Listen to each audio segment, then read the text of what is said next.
How to fix GfxUI application error on Windows. 1. Reinstall all.NET Framework apps. 2.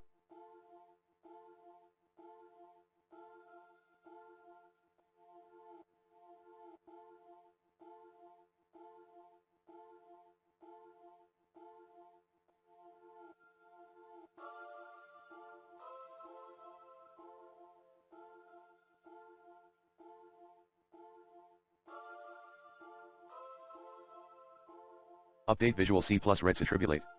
3.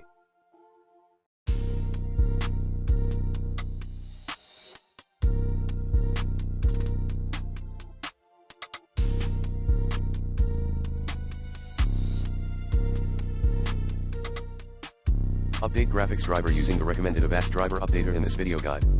Plan B, remove existing graphics driver, then reinstall it later. 4. Run your Windows in its clean boot, and see if you still experience this GfxUI application error.